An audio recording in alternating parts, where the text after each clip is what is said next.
Bienvenidos a De Película, el espacio de Caracol Radio dedicado al séptimo arte. Dirige y conduce Mario Alcalá.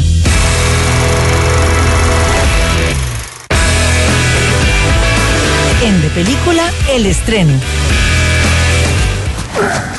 Oh, perdón. ¿Usted es Augustus Landor? Así es. A menos que me equivoque, le encargaron resolver el misterio relacionado con Leroy Fry. ¿Es cierto? ¿Qué puedo hacer por usted? Creo que nos incumbe a mí y al honor de esta institución el divulgar ciertas conclusiones a las que he llegado. ¿Conclusiones? Un saludo muy especial a todos los oyentes de Caracol Radio en Colombia y en el exterior. Los saludamos en este domingo 15 de enero de 2023 y a partir de ese momento comienza De Película de Caracol Radio, el espacio del Grupo Prisa dedicado al séptimo arte. Porque la sala de cine que abre más temprano en Colombia es De Película de Caracol Radio. Todos ustedes, nuestros amables oyentes, nos pueden escribir a nuestras redes sociales. En Twitter estamos como @caracoldepeli y en Instagram y en TikTok como Caracol de Película. Así es, señor. ¿Y pasó algo cuando estaba de guardia? No hasta las 2:30. Fue entonces cuando me relevaron. ¿Quién lo relevó? Soldado, ¿quién lo relevó? No puedo decirlo. Y con estos sonidos en el español latino hablamos de una de las novedades en el streaming, porque aquí en De Película de Caracol Radio, además de hablar de los largometrajes, de las producciones que están presentes en las salas de cine, en los teatros, también nos dedicamos a comentar esas producciones en este nuevo orden que están presentes en las plataformas en el streaming. Y estos sonidos hacen parte de la oferta de Netflix, un muy interesante y muy bien logrado largometraje que con propiedad navega los terrenos del terror, el misterio, el suspenso y el crimen. De 2 horas 8 minutos de duración y de 2022, su título original es The Pale Blue Eye y se presenta en la plataforma de Netflix como Los Crímenes de la Academia. Los límites que separan la vida de la muerte son, en el mejor de los casos, borrosos e indefinidos. ¿Quién podría decir dónde termina uno y dónde empieza el otro? Edgar Allan Poe. Ya siento el calor en la sangre. Benny, señor, brindemos por las reglas. Que se jodan.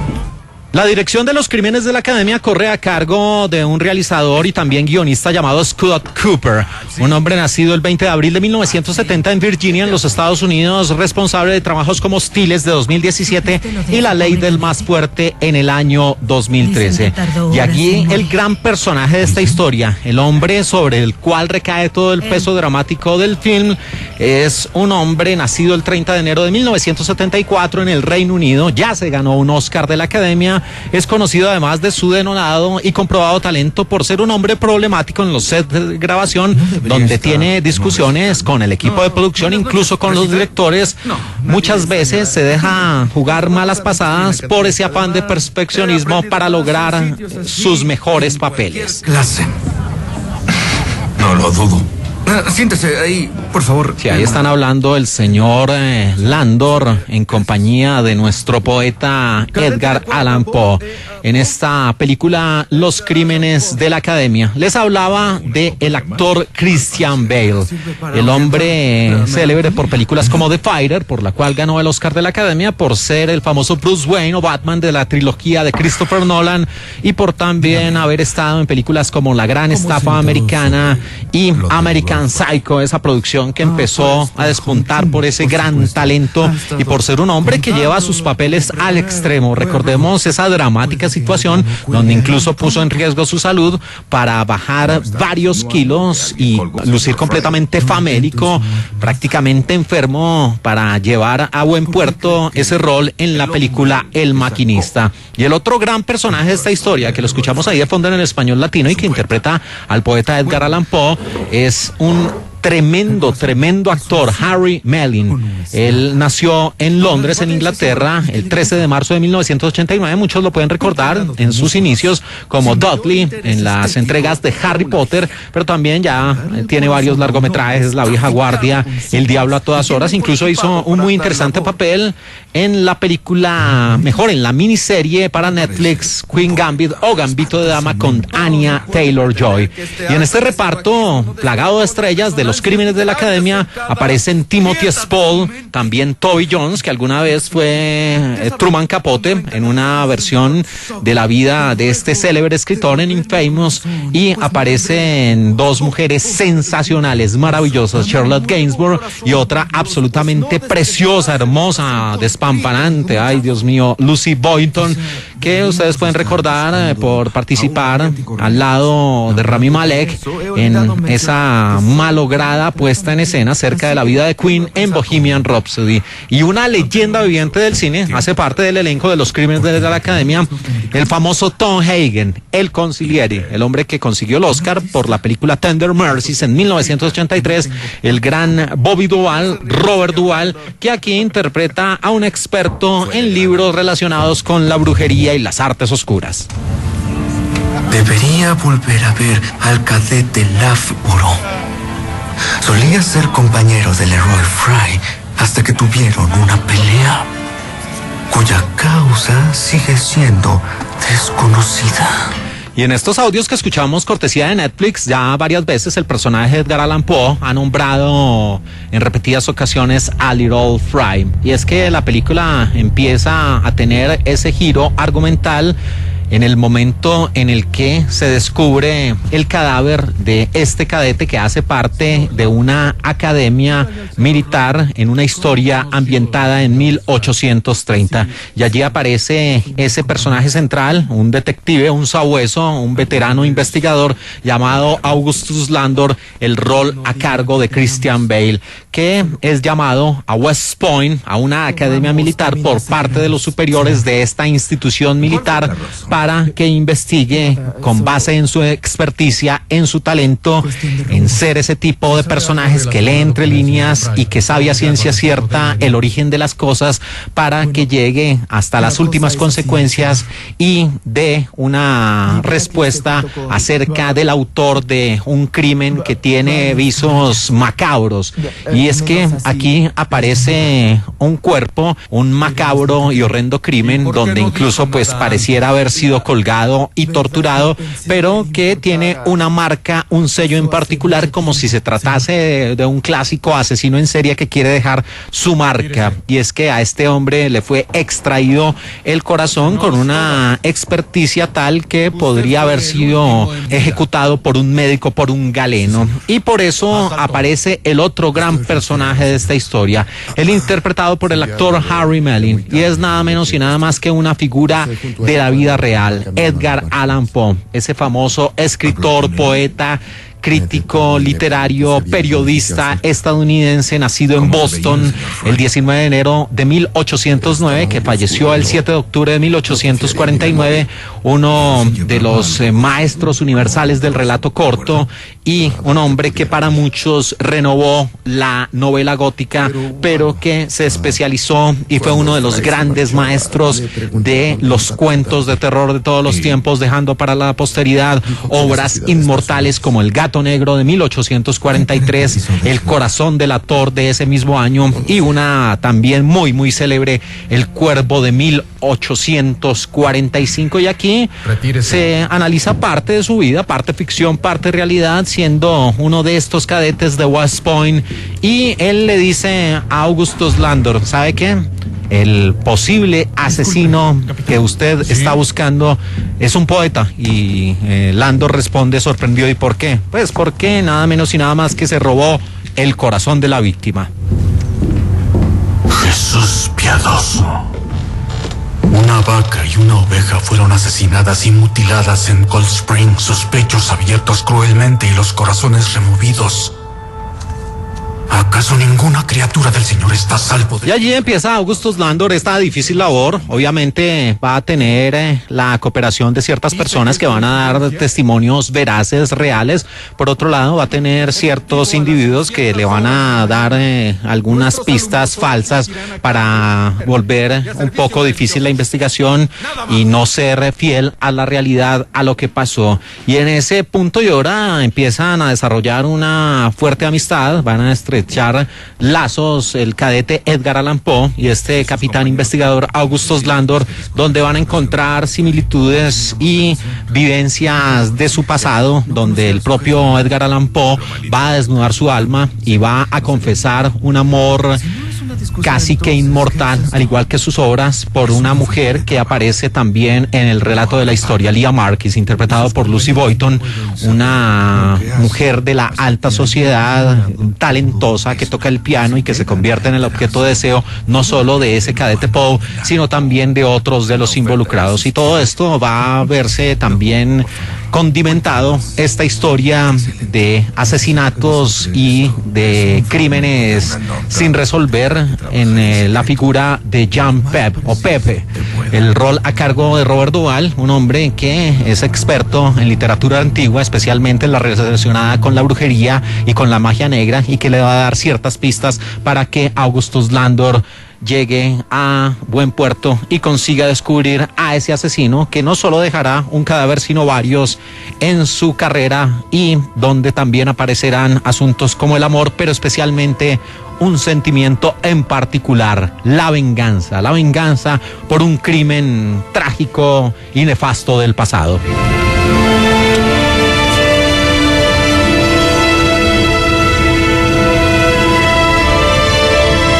Y aunque la película Los Crímenes de la Academia se ha presentado así para el público de habla hispana, el título original es el de The Pale of Blue Eye.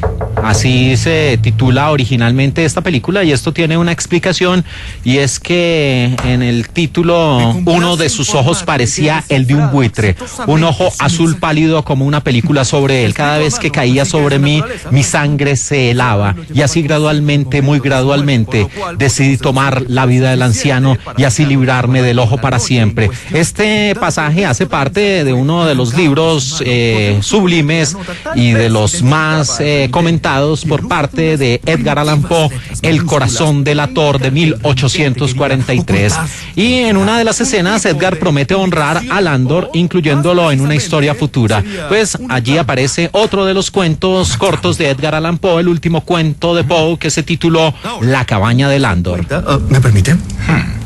Concentremos nuestra atención en la tercera línea, en la que encontramos una palabra completa. Y El dueño del pub, donde ocurren gran parte de las escenas de esta película y donde tienen ese primer acercamiento de Edgar Allan Poe, bueno, el segundo acercamiento de Edgar Allan Poe con el capitán Augustus Landor, y donde ya empiezan a hablar acerca del crimen y de por qué Poe piensa que se trata de un poeta.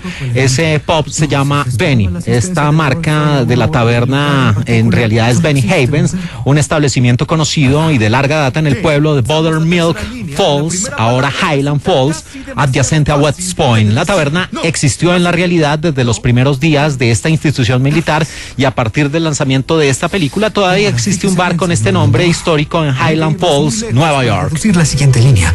Si Fry debía ir a un lugar. Lo que resulta siendo paradójico de Los Crímenes de la Academia es que es una película ambientada en los Estados Unidos y los personajes son estadounidenses, pero la mayoría del reparto es británico, encabezado precisamente por Christian Bale y por Harry Melling. Y Edgar Allan Poe asistió a West Point durante un tiempo alrededor de 1830 y ya había visto publicada la primera novela de sus poesías para esa época.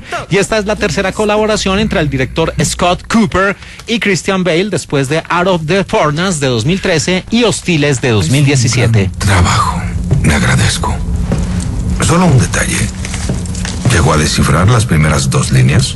Me veo obligado. Y ya pasando al resumen de lo que nos presenta la película Los Crímenes de la Academia, hay que hablar muchas cosas positivas acerca de este film. El primero de ellos, insisto, es su dirección artística, la manera como su director y el equipo de producción recrearon ese año en particular, 1830, y esta academia militar con todos los uniformes, con ese paisaje gélido, con las barracas e incluso con la morgue donde se examinan los cuerpos que deja este asesino en serie están muy bien logrados, le dan un realismo a la película. Segundo, el trabajo de casting fue excelso, fue muy bien logrado. Christian Bale, en su estilo particular, pues carga todo el peso dramático de esta película y lo hace de la mejor forma y es complementado de manera magistral, impresionante por este, insisto, muy buen actor Harry Mellon. El resto del elenco cumplen a cabalidad sus roles, incluyendo ese médico que da pistas falsas y que ahí está involucrado en los asesinatos,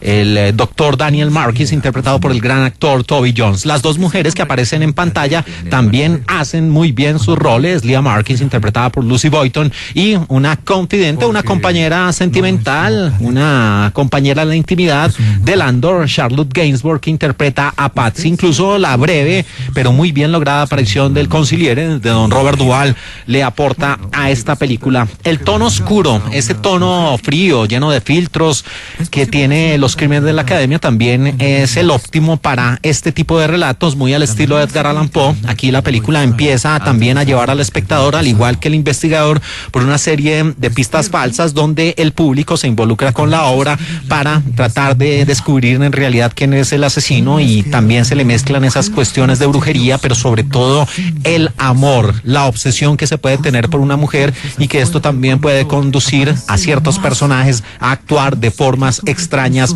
o desconocidas. Y a esto también se le suma esa historia que hay de fondo, que por supuesto no podemos revelar porque le podríamos dañar la película a más de uno, pero que tiene ese halo de venganza. Esa es la palabra clave, venganza de uno de los personajes de la obra por un crimen horrendo que se cometió en el pasado y que lo marcó para toda una vida.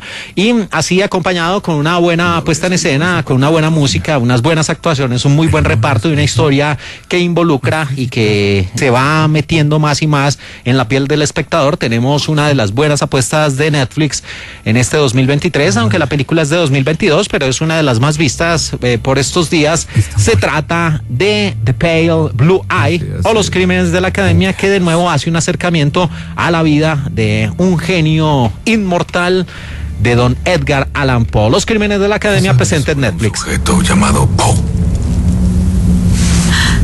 Ah, Boy. Un chico adorable. Buenos modales.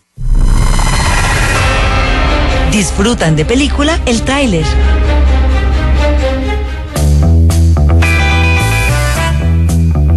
Y aquí en De Película de Caracol Radio, la sala de cine que abre más temprano en Colombia en este domingo 15 de enero de 2023, llegamos a nuestra sección del tráiler de la semana y les queremos presentar uno en el español latino, el segundo tráiler de una película que ojalá llegue a poner orden y a salvar un poco el malogrado universo cinematográfico de Marvel en su fase 4, con una película que pinta muy, muy bien. Ant-Man and the Wasp: Quantumania, o El Hombre Hormiga y la Avispa Quantumania, la película dirigida por Peyton Reed, protagonizada por Paul Rudd y por las preciosas Catherine Newton y Evangeline Lilly, en compañía nuevamente de Michelle Pfeiffer. Y aquí los fanáticos de Marvel están de plácemes porque aparece uno de esos personajes que eran reclamados por los fanáticos. Jonathan Majors interpretará a Khan the Conqueror, Khan el Conquistador, en la película El Hombre Hormiga y la Avispa Quantumania. Y aquí en Caracol Radio los dejamos con su tráiler en el español latino, el segundo que se presenta de este film, que se estrenará en febrero de 2023. Qué interesante, humano. Scott Lang. Eres un vengador. Tienes una hija, pero has perdido mucho tiempo, como yo. Pero podemos ayudarnos con eso.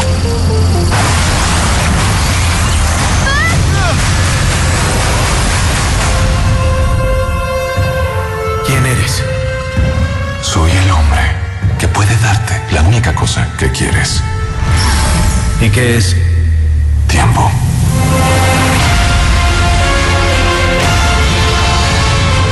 Puede reescribir la existencia y destrozar líneas del tiempo. No pueden confiar en él. No me importa quién sea él. Ya perdí demasiado. nos va a dar una segunda oportunidad.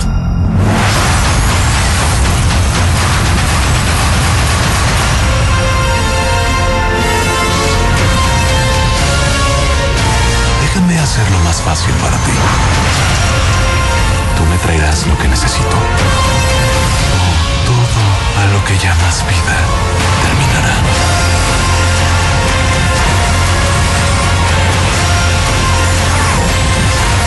Todo esto es mi culpa. Tal vez no quieran que ella vea esto. Teníamos un trato.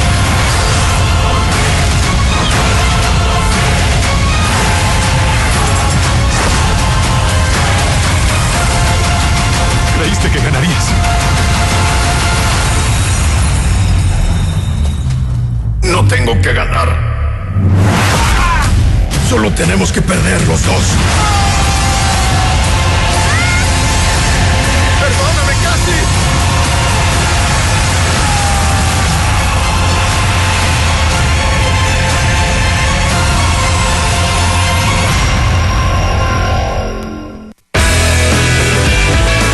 En De Película, el estreno. Les livres seront alors les seuls dépositaires de nos mémoires. Ce n'est pas l'information qui fera défaut,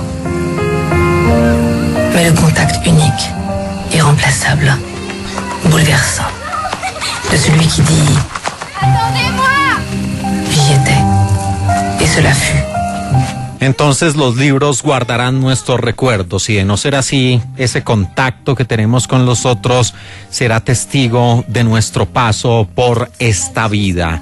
Y así está escribiendo parte de sus memorias una de las mujeres más importantes, no solo en la política europea, sino que a través de sus acciones y de su tesón y también sus ideales, dejó varias cosas para generaciones posteriores. Con estos sonidos en su idioma original, hablamos aquí en De Película también del cine alternativo, de ese cine que no hace parte de los grandes estudios.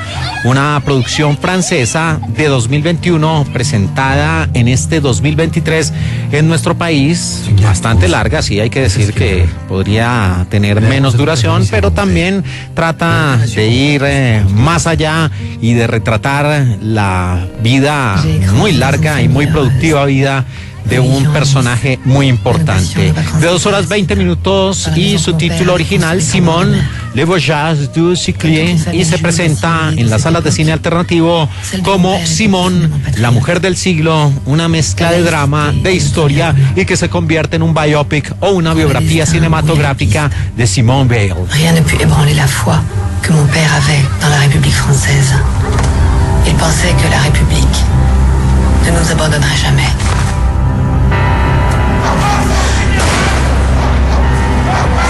Mientras recorro esta república, alguna vez no me imaginé que esa misma república nos abandonaría.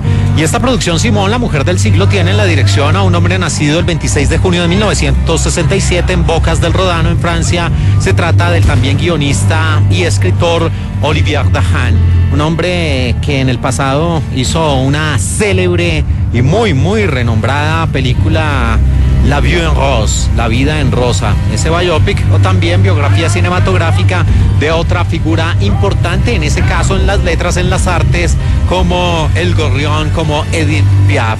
También hizo La Vida Prometida en el año 2002. Y aquí hay dos mujeres, dos señoras actrices que interpretan partes de la existencia de Simone Veil. Una de ellas es la actriz Elsa Silverstein, nacida en Francia el 16 de octubre de 1968. Ella es recordada por filmes como Hace tanto que te quiero de 2008 y también Van Gogh, otro biopic, en 1991. Y esa Simone Veil, que fue la mujer que vivió las duras y las maduras, literalmente en parte de la Segunda Guerra Mundial, está a cargo de la talentosa Rebecca Marder, una actriz nacida en París en 1995, reconocida por El Escape de 2019 y también Tan cerca y tan lejos de 2019. Rédigeons le discours de présentation. J'ai déjà fait, j'ai rédigé l'introduction. Ah bon? Mais nous devions le rédiger ensemble. Vous pouvez tirer un peu le rideau, Colette, s'il vous plaît? Bien sûr, Madame la Ministre. Sí, aquí a la ministra le están tratando de corregir y decir que el discurso lo iban a hacer varias personas y ella finalmente puso todas sus ideas y está diciendo: hoy me dirijo a la Asamblea como ministra de Salud, una mujer no elegida, para proponerle a este Parlamento una revisión completa de la ley sobre el aborto. Temas trascendentales, candentes y polémicos fue los que trató a lo largo de su vida Simone Veil y que empiezan a ser registrados de manera minuciosa y en una dirección artística muy bien lograda a través de esta producción francesa, Simone, la mujer del siglo. Y tiene que ver precisamente con ese personaje central, Simone Veil, nacida en Niza, Francia, el 13 de julio de 1927 y que falleció en París, en la ciudad Luz, el 30 de junio de 2017. Entre sus títulos aparece el de abogada y política francesa, pero sin lugar a dudas uno de sus rótulos, una de las cosas por lo cual destacó y que ella misma hacía énfasis en todos sus discursos, en sus escritos, en sus memorias y sobre todo en esos momentos candentes donde discutía esos asuntos tan polémicos, es que ella era una sobreviviente del Holocausto y no solo superviviente, sino también una mujer que pasó por diferentes campos de concentración, incluyendo Birkenau, al frente del Ministerio de Sanidad en el gobierno del presidente Valéry Giscard d'Estaing. Promulgó esa famosa ley llamada Ley Veil, que despenalizó el aborto en Francia y fue la primera mujer en presidir el Parlamento Europeo de Estrasburgo. Esto sucedió entre 1979 hasta 1982, además de que ella ocupó varios cargos ministeriales en el gobierno de Édouard Balladur y de 1998 a 2007 fue miembro del Consejo Constitucional de Francia, la autoridad legal más importante de ese país.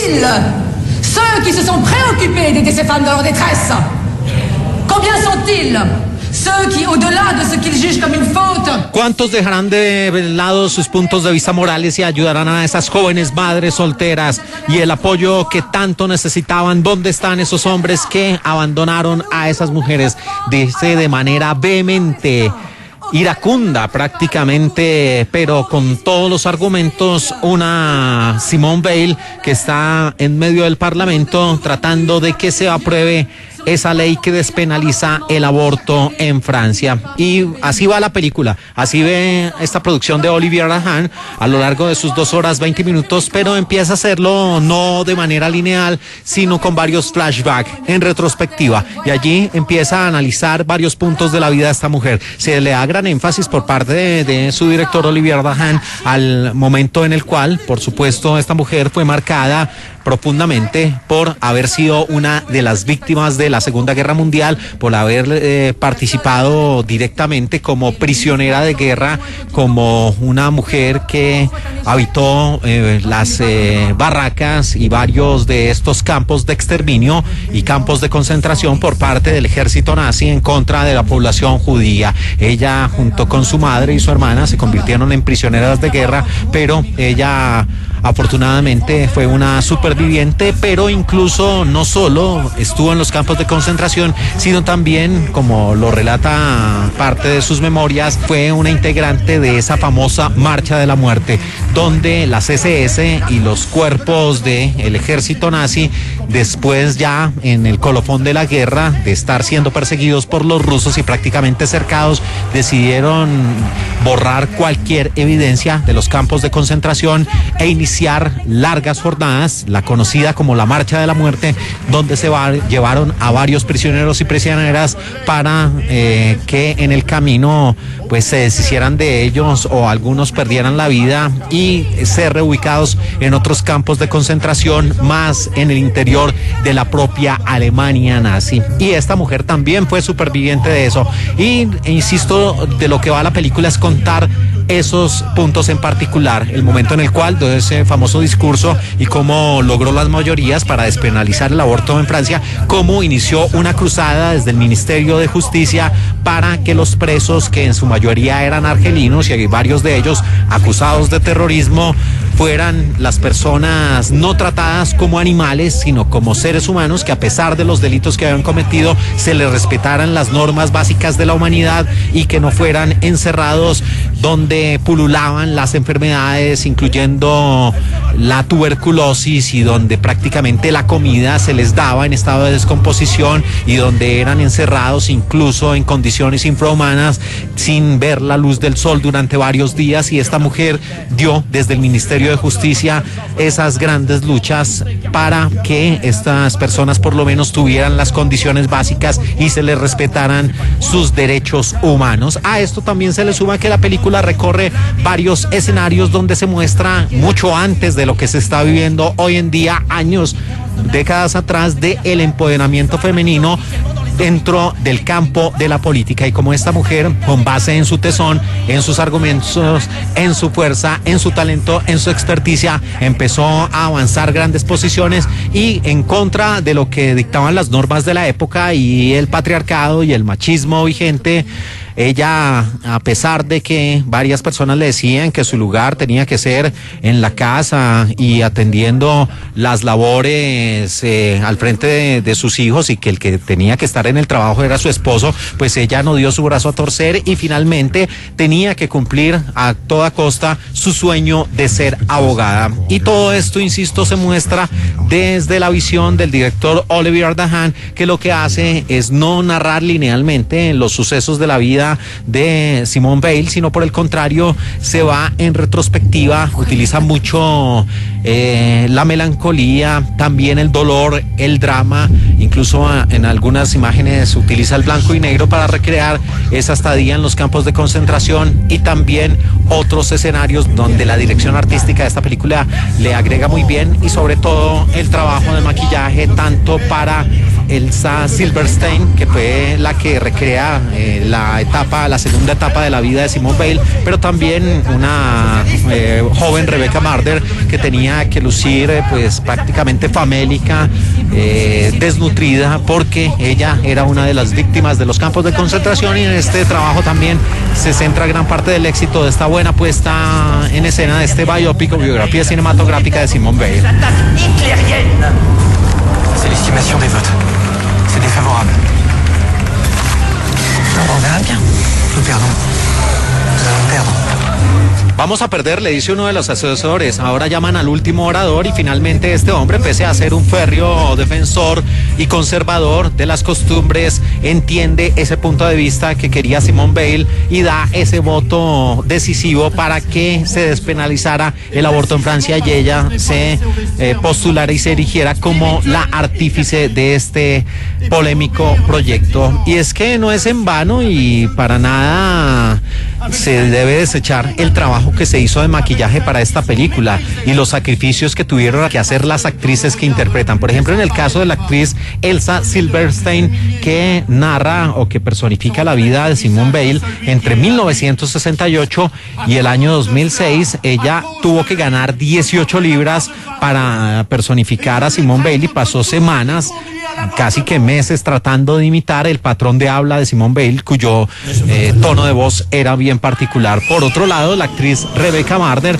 escuchó los discursos de Veil 2 horas al día durante 5 a 6 meses y vio muchas imágenes de archivo y tenía mucho maquillaje y prótesis en la nariz, las mejillas y los arcos de las cejas. Y el actor Olivier Gourmet tuvo que soportar 5 horas de maquillaje todas las mañanas antes de rodar para ser otro personaje principal de esta historia, donde él interpreta al compañero sentimental, al soporte, a esa alma gemela que acompañó durante todo el tiempo a Simone Veil en esa lucha por ser la mujer del siglo, como se titula este largometraje, que tuvo el rodaje entre septiembre a diciembre de 2019 y el lanzamiento de la película estaba originalmente programado para marzo de 2021. Sin embargo, debido al impacto de la pandemia de la COVID-19 en el cronograma general de estreno, se corrieron las fechas y su estreno se pospuso hasta octubre de 2021. Luego, también como consecuencia de la pandemia de los coletazos,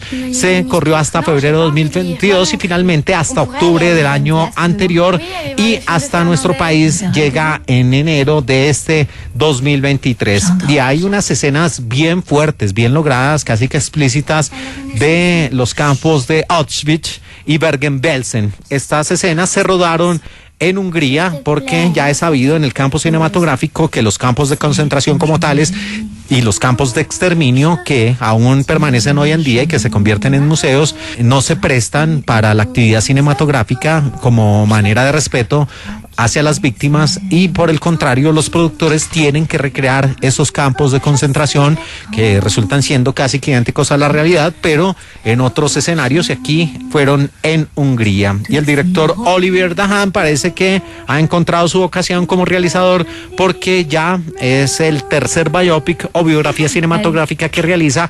Como les decía, lo hizo con La vida en rosa, o La vida en rose, del año 2007, lo hizo con Grace de Mónaco en el año 2014 y ahora lo hace con la puesta en escena de Simone Weil, La mujer del siglo. Tu arrêtes de dormir par terre, mademoiselle Jacobs, c'est plus possible. Y es que la actriz Elisa Silverstein había querido, ella por su cuenta propia, hacer una película biográfica sobre Simone Weil durante una década, hasta que conoció a los productores Vivien Aslanian y Romain Legrand. Sugirió el nombre de Oliver Dahan para dirigir la película, lo que sonaba poco probable, ya que él quería dejar de hacer películas, pero ella lo llamó, lo convenció, lo conoció, y 3 horas más tarde él estaba ya listo para dar ese primer claquetazo y empezar a rodar. Qué poder de convencimiento el de esta actriz Elsa Silverstein en esta película, que hace un buen acercamiento. Puede que no sea un personaje muy cercano para ciertas audiencias, pero ya una vez uno como público adentrándose en la vida de esta mujer se da cuenta que definitivamente sí puede llevar ese rótulo de la mujer del siglo por todas las luchas que dio, pero sobre todo por ser una superviviente en tremendas circunstancias de el Holocausto y de los campos de concentración y de la Marcha de la Muerte. Pero a pesar de esto, de que podría haber tenido una vida tranquila, pacífica, y de haber borrado todas esas imágenes del pasado con base en una vida hogareña, una vida de familia, no. Ella, por el contrario, se dedicó toda su vida. Incluso hay un pasaje en particular de esta película donde ella ve que en una guerra, si no estoy mal, la guerra de los Balcanes, se está viviendo una situación muy similar a lo que fue el Holocausto, y ella dice que eso jamás debe volverse a repetir, e insta a los gobiernos del mundo a que no se hagan, como se dice coloquialmente, los de la vista gorda, para que esa situación se vuelva a repetir. Y esto es una de las tantas luchas que dio en vida esta mujer, y es interesante que una película se acerque tanto y pues nos dé una nueva perspectiva de una mujer que merece todo el reconocimiento, y que se haga a través de un buen largometraje como este. Resulta siendo interesante, insisto, su único punto débil es que es una película que se torna larga, pero tal vez el director lo que hizo fue querer contar varios detalles de una vida tan importante como la de esta mujer, que nació en 1927, murió en 2017, y en este 2023 tenemos un biopic, una biografía cinematográfica de Simone Weil, titulada así simplemente como Simone, la mujer del siglo. Et grâce à vous. Ça vous convient. Dans la laïcité et le respect de tous. En De Película, el estreno. As a private contractor, you possess a unique set of skills.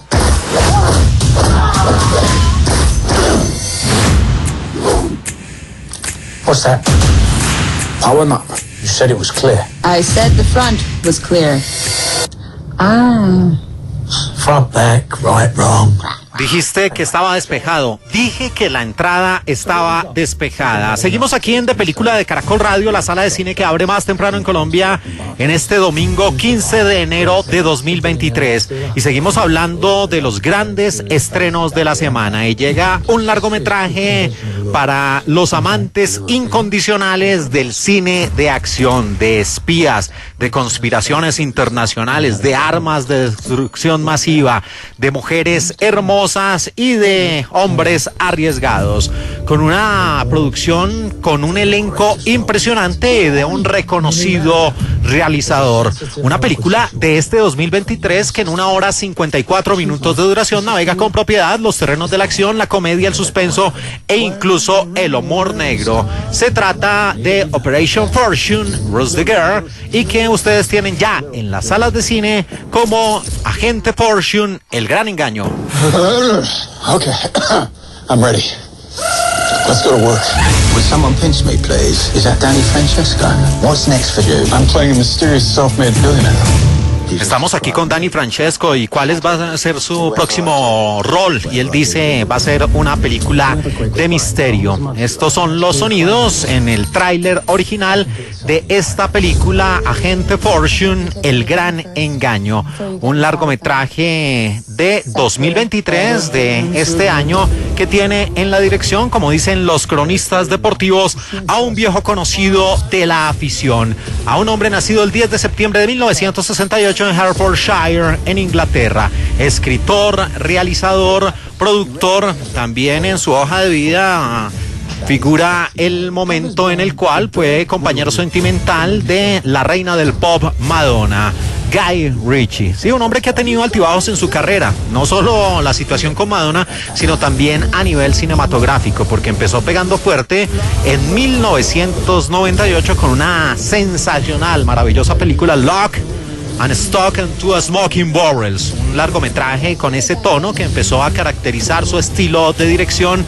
y que después reafirmó con la sensacional, magistral, maravillosa Snatch, Cerdos y Diamantes del año 2000, pero de ahí en adelante más bien le ha ido bastante mal al señor Guy Ritchie con ese plomazo llamado Rock and Roll en 2018, con ese Rey Arturo, la leyenda de Excalibur, que no terminó de cuajar muy bien, y ahí empezó a tratar de reverdecer laureles con The Gentleman, Los Señores de la Mafia, en el año 2019. Pero ahora vuelve por sus andanzas, por sus buenas producciones en este 2023 con Agente Fortune, el gran engaño. Front, back, right, wrong. From Back, Right Wrong, dice esa voz inconfundible de un hombre que, además de ser un talentoso actor, también tiene el privilegio de ser el compañero sentimental de una de estas mujeres supermodelos que fue Ángel de Victoria's Secret y que tiene un rostro absolutamente precioso, además un cuerpo despamparante, que la vimos en Transformers. Se trata de Rosie Huntington Wiley, pero les hablo del actor de Jason Statham, nacido el 26 de julio de 1967 en el Reino Unido.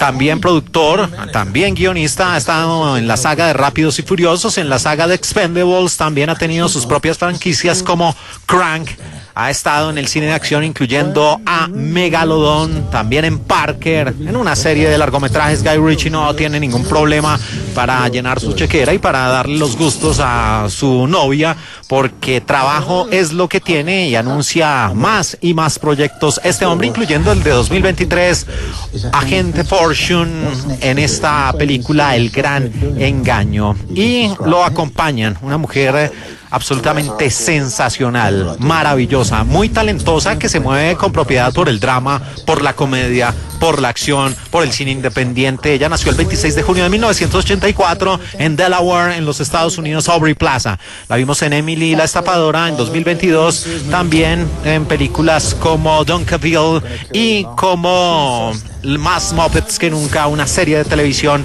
en 2020. Y un actor que andaba por ahí perdido en el tiempo, pintaba como uno de esos grandes rostros de Hollywood, pero por ahí se perdió en el camino y ha tratado de volver a tener éxito. Se trata de Josh Hartnett, nacido el 21 de julio de 1978 en St. Paul, Minnesota, en los Estados Unidos, que estuvo como gran protagonista de Lucky Number Slevin, también en la maravillosa La Caída del Halcón Negro, pero de ahí en adelante empezó a tener trabajos más y más intrascendentes, hasta que ha venido a retomar ese talento, especialmente con esta película de la mano de Guy Ritchie.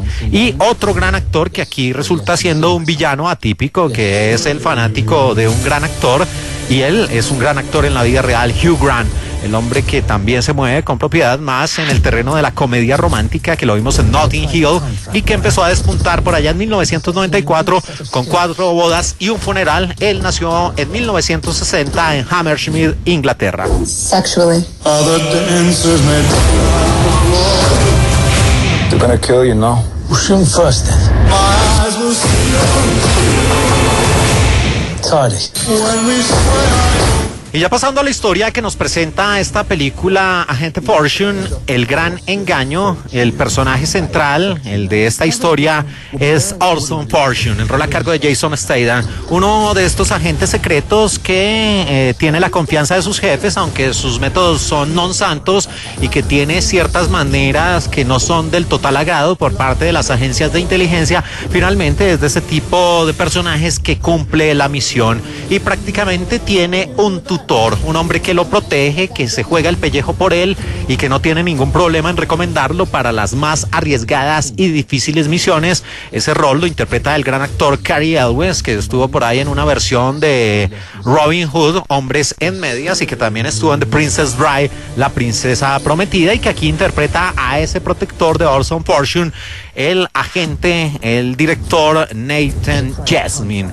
Pues resulta, sucede y acontece que en algún punto de la historia, si no, no habría película, se presenta un robo que desconcierta a la mayoría de agencias internacionales, especialmente a los británicos y a los norteamericanos, porque se ha presentado un robo, pero un robo que resulta siendo atípico, porque después de eliminar a varias personas, de causar grandes explosiones y afectar el orden internacional, resulta que en el mercado negro se está cotizando a grandes precios, en una cantidad ilimitada, casi que ilimitada de dólares, un artefacto llamado el asa.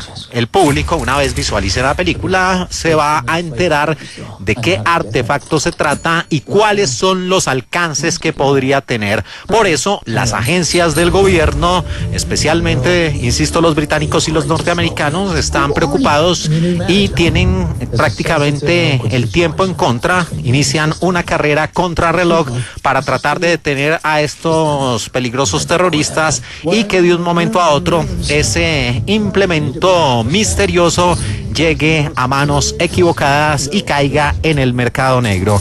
Y para poder lograr esta misión, Nathan Jesmin decide volver a reclutar a Orson Fortune, que recién viene de cumplir una misión y que lo que mejor quiere hacer en la vida es retirarse, disfrutar del dinero, de las mujeres y tener una vida tranquila. Además, su equipo de antaño, el que siempre le había colaborado, se ha desintegrado, podría decirse, han formado toldo aparte, porque se encuentran en otro tipo de escenario.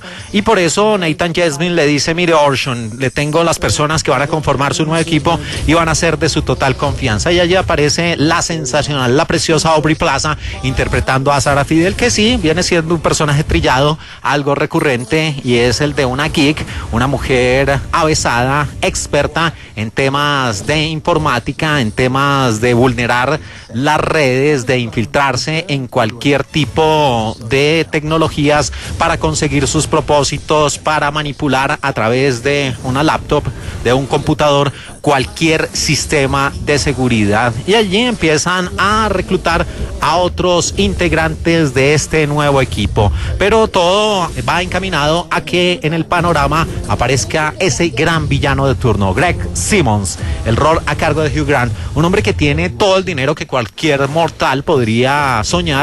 Tiene grandes extensiones de terreno, una colección envidiable de autos, mujeres, yates y dinero. Pero más que todo eso, de los bienes materiales, tiene poder. Y tiene una fascinación bien especial. Y aparece en el escenario, en el panorama de la película, Danny Francesco, el rol a cargo de Josh Hartnett, un actor de acción, un actor, él es un actor en la vida real, pero representa a un actor dentro del metraje. Y está próximo a lanzar su próxima película y es el objeto de adoración por parte de este millonario, multimillonario, Greg Simmons. Y por eso la única forma, o la forma más conveniente, o la que da el guión de esta película de llegar a Greg Simmons es a través de la figura de Danny Francesco, y en uno de los apartes del tráiler se habla, bueno, pero ¿cómo le vamos a llegar a una estrella de Hollywood que se caracteriza por ser pedante, por ser muy limitado en su círculo cercano y por no dejar acercar a las personas? Y le dicen, no, pues hagamos lo de siempre, vamos a buscarle esos pecados del pasado, y le encuentran uno, y desde ese instante empiezan a chantajearlo, a obligarlo a que coopere con ellos, de lo contrario pues van a salir expuestos asuntos turbios de su pasado. Y allí empieza esta producción que, muy al estilo de las películas de espías, de conspiraciones internacionales, de grandes dosis de acción, empiezan a transcurrir en diferentes escenarios que nos llevarán por Turquía, por partes de Europa e incluso por Doha, en Qatar. Oh, a lot of very serious faces up here, aren't there? You can't catch this fish with conventional lures. I'm sorry? The lure being Danny Francesco. The movie star. Greg Simmons' favorite movie. Esta película, Agente Fortune, El Gran Engaño, se convierte ya en la quinta colaboración entre Guy Ritchie y Jason Statham, más conocido como El Transportador. Ellos estuvieron juntos en Lock and Stock, Two Smoking Barrels de 1998, en Snatch, Cerdos y Diamantes, en Revolver de 2005 y en Despierta la Furia, una película reciente en 2021. Y es la segunda colaboración entre Guy Ritchie, Jason Statham y Josh Hartnett después de esa película que les citaba del año 2021. Y ocurrió una situación bien particular con esta película Agente Fortune, El Gran Engaño, y es que estaba programada para ser lanzada por STX Entertainment. Originalmente su lanzamiento iba a ser el 21 de enero del año 2022 y el 18 de marzo de ese mismo año, pero el 18 de febrero de 2022 la película fue retirada del programa de estreno sin comentarios por parte del estudio.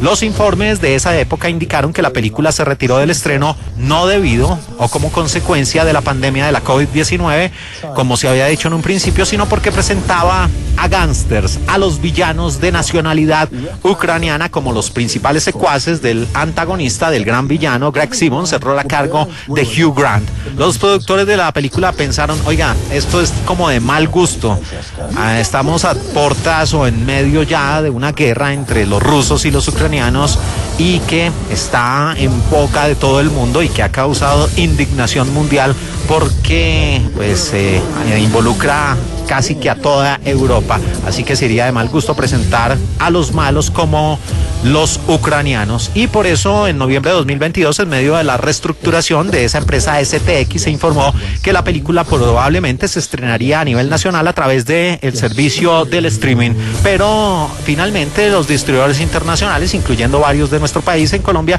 siguieron adelante con el estreno de esta película en cines, y por eso ve la luz en algunos teatros aquí en Colombia. You're possessing a unique set of skills. Y con Agente Fortune, El Gran Engaño, tenemos una película que, insisto, le da nueva vida a la filmografía de Guy Ritchie. Es una producción que sí, está llena de lugares comunes, de lugares trillados, de conspiraciones internacionales, de que la acción viaje de un lugar a otro, de que se recorran diferentes puntos del planeta, de que se integren nuevos elementos a un equipo que va a realizar diferentes misiones. Pero aquí cambian algunos escenarios y hace una película mordaz, divertida, llena de humor negro. El primero de ellos es que nos salimos del clásico molde del villano así recontramalo y vemos a un Greg Simmons, a un Hugh Grant, que es un villano divertido, un villano que prácticamente se goza la vida, que tiene ciertos intereses, que no resulta siendo ese hombre energúmeno y terrorífico que siempre liquida a sus víctimas, sino que por el contrario se burla de ellas y en su estilo particular pues hace negociaciones, aunque insisto parece un playboy más que un villano de turno. También a esta película se le suma una competencia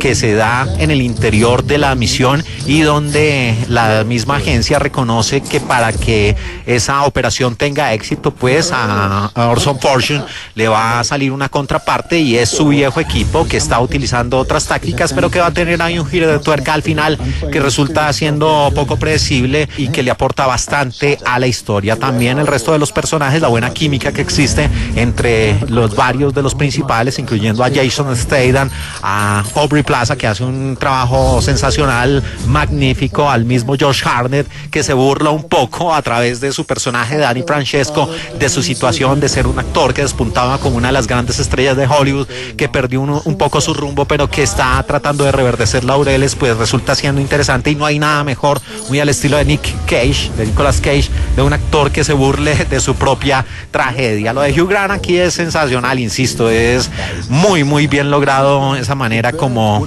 logra esa mezcla, esa incursión en el cine de acción y de espías, y a eso se le suman también otros personajes menores pero importantes, como el mismo Eddie Marsan y como el mismo Cary Elwes como ese gran jefe. La música, las locaciones, las secuencias de acción, el humor negro, la presencia de Aubrey Plaza, y como siempre todo en cabeza de un gran actor de acción como Jason Statham, que de nuevo de la mano de, podría decirse, su mentor Guy Ritchie, sacan esta película adelante y logran entregar un exquisito plato para los amantes del cine de acción. Se trata de uno de los grandes estrenos de este 2023 presente en las salas de cine de nuestro país. Se trata de la cinta Agente Fortune, El Gran Engaño.